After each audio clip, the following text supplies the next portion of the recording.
প্রথমেই আমাদের প্রথম আলোর বার্তার পর্দায় আজকে একটা দুঃখজনক কথা দিয়ে প্রতিবেদন দিয়ে আমাদের প্রথম আলো বার্তার পর্দায় প্রথম প্রতিবেদন আমি দিচ্ছি আজকের জন্য।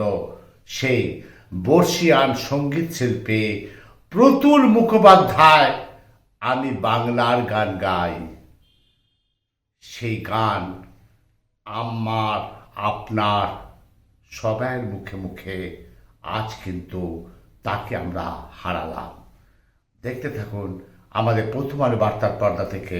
আমি অমল চ্যাটার্জি। আমি যেটা দিয়ে শেষ করলাম আমি সেটা দিয়ে আবার শুরু করছি। আমাদের প্রথম আলো বার্তার পর্দায় সেই বর্ষিয়ান সঙ্গীত শিল্পী প্রতুল মুখোপাধ্যায়ের শ্রদ্ধা জানাই এবং তার আত্মার শান্তি আমরা কামনা করি।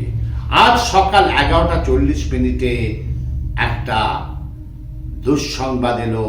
সেই দুঃসংবাদ 11:40 বর্ষিয়ান সঙ্গীত শিল্পী প্রতুল মুখোপাধ্যায় তিনি আমাদের ছেড়ে চলে গেলেন।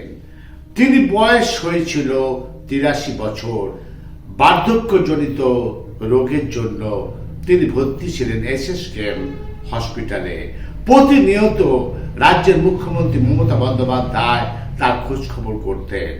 আজকে দুপুর 2 থেকে 4টে পর্যন্ত রবীন্দ্র সদনে তার বডি আনা হয়েছিল, সবাই যাতে সম্মান জানায়। তারপর তার বডি তাকে আবার ফেরত দিতে হবে SSKM হসপিটালে। কারণ জানেন, কারণ তার বডি এবং চোখ সমস্ত কিছু দান করেছে SSKM হসপিটালে। আপনারা সরাসরি দেখুন, সে মন্ত্রী অরূপ রায় থেকে শুরু করে ডাক্তারবাবু থেকে শুরু করে রবীন্দ্র সদনের ছবি যেভাবে ঢোকাচ্ছে, সে শ্রদ্ধা জানাবার জন্য বর্ষিয়ান সেই সঙ্গীত শিল্পী প্রতুল মুখোপাধ্যায়কে আমাদের প্রথম আলো বার্তার পর্দা থেকে শ্রদ্ধার্ঘ্য প্রণাম জানায়। আর আপনারা দেখতে থাকুন আজকের প্রথম প্রতিবেদন আমাদের প্রথম আলো বার্তার পর্দায়। এইবার আসছি আমি অন্য খবরে। জটিল রোগে আক্রান্ত হয়ে মৃত পরিবারের পাশে দাঁড়ালো ডায়মন্ড হারবারের সাংসদ অভিষেক বন্দ্যোপাধ্যায় প্রতিনিধির দল। শনিবার অর্থাৎ আজ দুপুর 2টার সময় সেই তার প্রতিনিধির দল আর্থিক সাহায্য করে যায়। সেই সঙ্গে আগামী দিনেও পাশে থাকার আশ্বাস দেন প্রতিনিধি দলের সদস্যরা। বীরভূমের মহেশ্বর থানার 60পলসা গ্রামের পঞ্চায়েত কাঞ্চনা গ্রামের বাসিন্দা কৌশিক মণ্ডল দীর্ঘদিন ধরে কিডনি রোগে আক্রান্ত ছিলেন। তবে চিকিৎসা করাতে সাহায্যের জন্য স্থানীয় নেতৃত্বের সাথে যোগাযোগ করে সাংসদ অভিষেক মেটিয়াবুরুজ সেবাশ্রমে যান তারা। সেখানে তাদের সাহায্যের আশ্বাস দেন সাংসদ অভিষেক বন্দ্যোপাধ্যায়। আশ্বাস দেওয়ার 8 দিন পেরোতে না পেরোতেই জটিল রোগে আক্রান্ত কৌশিক মণ্ডলের মৃত্যু হয় মল্লারপুরে বেসরকারি একটি নার্সিংহোমে। সেই খবর পেয়ে অভিষেক বন্দ্যোপাধ্যায় সেবাশ্রম সংগঠনের মেডিকেল ডিপার্টমেন্টের 3 সদস্যকে মৃত কৌশিকের বাড়িতে পাঠান। আজ দুপুর আনুমানিক 2টার সময় বাড়িতে এসে তারা আর্থিক সাহায্য করে যায় এবং বলে যায় সেই অভিষেক বন্দ্যোপাধ্যায় সেবাশ্রম তাদের পাশে আছে। আমরা একবার শুনে নেব অভিষেক ব্যানার্জির যে সেবাশ্রম সেই দলের প্রতিনিধিরা আমাদের প্রথম আলো বার্তা পর্দা কি বললেন। শুধু তাই নয়, সেই কৌশিককে যিনি মৃত হয়েছেন মারা গেছেন তাদের পরিবারের সদস্য কি বললেন, সরাসরি শুনুন। এবার আসছি আপনাদের নিয়ে যাচ্ছে দক্ষিণবঙ্গ। রাষ্ট্রীয় পরিবহন সংস্থা মুখ্যমন্ত্রী মমতা বন্দ্যোপাধ্যায় অনুপ্রেরণায় আসানসোল হইতে বাঁকুড়া ভায়া রানীগঞ্জ মেজিয়া এবং কালীপাহাড়ি হইতে কল্যাণেশ্বরী ভায়া সালারপুর দেদুয়া 2টি বাস সার্ভিসের শুভ উদ্বোধন করলেন রাজ্যের মন্ত্রী মলয় ঘটক। এর সাথে ছিলেন জেলা শাসক এস পন্না বোলাম সহ আরো অনেকে। এই 2টি বাসের শুভ উদ্বোধন করা হয় আনুষ্ঠানিকভাবে। সরাসরি দেখুন আমাদের প্রথম আলো বার্তার পর্দায়। আপনাদের প্রথমেই বলে রাখছি, আমরা রাত্রিবেলা ঘুমোই, শান্তিতে থাকি, সেই সমস্ত ভার সেই ভারতের সীমান্তে BSF এর উপর। বিএসএফ অনেক কষ্ট করে, তারা সেই দিন রাত পাহারা দেয়, কিন্তু বিএসএফ এর মধ্যে এখন পোকা ধরে গেছে। ভাবছেন তো কি হয়েছে? এবার আমি আসছি। সমস্ত সীমান্ত সুরক্ষা বাহিনী কর্মীদের নিয়ে আমাদের গর্ব হয়। সেই সীমান্ত সুরক্ষা বাহিনীর একাংশ কর্মীদের বিরুদ্ধে সাধারণ মানুষ রীতিমতো তথ্য প্রমাণ সহ অভিযোগ করে অবৈধ উপায় অনুপ্রবেশ ঘটনার ক্ষেত্রে তাদের ভূমিকা রয়েছে। শুধু অভিযোগ নয়, চাঞ্চল্যকর তথ্য প্রমাণ যখন সামনে আসে তখন কিন্তু সত্যি আমাদের ভাবতে বাধ্য হয়, শুধুমাত্র কটা টাকার কাছে দেশপ্রেম এইভাবে জলাঞ্জলি প্রাপ্ত হতে পারে।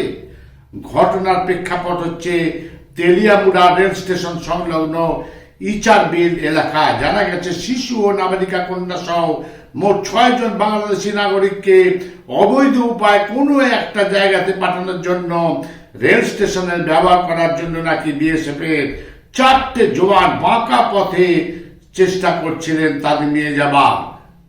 ব্যাপারটা বুঝতে পারলেন, সেই 4 জন বিএসএফ জওয়ান টাকার জন্য, দেশ তাদের কাছে বড় নয়, টাকা বড়।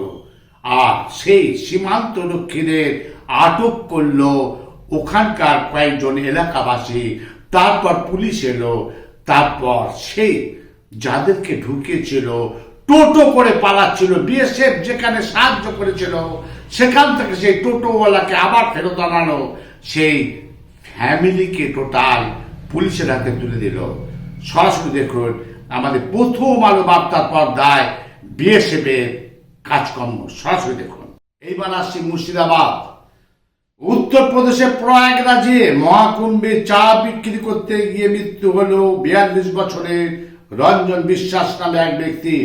7 দিন আগে মুর্শিদাবাদ জেলার শামশেরগঞ্জের নিমতিতা এলাকায় বাসিন্দা রঞ্জন বিশ্বাস চা বিক্রি করতে যায় প্রয়াগরাজের মহাকুম্ভে। কিন্তু বৃহস্পতিবার বিকেলে রাস্তার ধারে দাঁড়িয়ে থাকার সময় এক মোটর বাইক আরোহী রঞ্জন বিশ্বাসকে ধাক্কা মারে। তড়িঘড়ি রঞ্জন বিশ্বাসকে নিয়ে যাওয়া হয় স্থানীয় হাসপাতালে। হাসপাতালে নিয়ে গেলে চিকিৎসক মৃত বলে ঘোষণা করে। ঘটনার খবর পেয়ে নিমতিতার পরিবার কাছে পৌঁছতেই কান্নায় ভেঙে পড়ে পরিবারের লোকজন।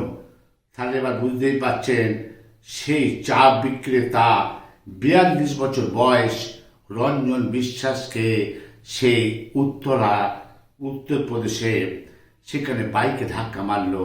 পরিবারের একজনই ছিল রোজগারে। আসুন আমাদের প্রথম আলো বার্তার পর্দায় সেই পরিবারের, দুঃখী পরিবারের কথা আমরা সরাসরি শুনে নেব, দেখতে থাকুন। বগাফা কৃষি দপ্তরের উদ্যোগে কাঠালিয়া এসডিসি ভিলেজে একগুচ্ছ কর্মসূচি পালন করা হয়। রাজ্য সরকার চাইছে কৃষকদের আয় দ্বিগুণ করতে। কৃষকদের আয় দ্বিগুণ করার লক্ষ্যে শুক্রবার শান্তিবাজার মহকুমা কাঠালিয়া এবিসি ভিলেজে বগা কৃষি দপ্তরের উদ্যোগে কাঠালিয়া ছড়া ও মধ্য কাঠালিয়া ভিলেজে মাইক্রো ওয়াটার শেড প্রকল্পের যাত্রা শুভ সূচনা করা হয়। এই প্রকল্পের শুভ সূচনার মূল উদ্দেশ্য একটাই, এলাকায় লোকজন যাতে করে জল ও মাটি সংরক্ষণে বেশি পরিমাণে অবগত হয়, সচেতন হয়। তারই পাশাপাশি আজকের অনুষ্ঠানে ভূমি পুজো হয় এবং শ্রমদানের মাধ্যমে নতুন প্রকল্পের শুভ সূচনা করা হয়, যার মধ্যে 2 পঞ্চায়েত 37টি সহায়ক দলের মধ্যে 18,38,300 টাকা লোনের মাধ্যমে প্রদান করলেন বগাবা কৃষি দপ্তর। সরাসরি দেখুন আমাদের পর্দায় তারা কি বলল। তাহলে দেখলেন আজকে প্রথম আলো বার্তার পর্দার প্রতিবেদনে। আজ কিন্তু সত্যি একটা দুঃখজনক দিন যে বর্ষিয়ান সঙ্গীত শিল্পী প্রতুল মুখোপাধ্যায়, হ্যাঁ আমি বাংলার গান গাই, যে গান মানুষের মুখে মুখে ঘুরছে, আজ তাকে আমরা হারালাম সকাল 11টা 40 মিনিটে। আপনারা দেখতে থাকুন, সঙ্গে থাকুন, আমি অমল চ্যাটার্জি।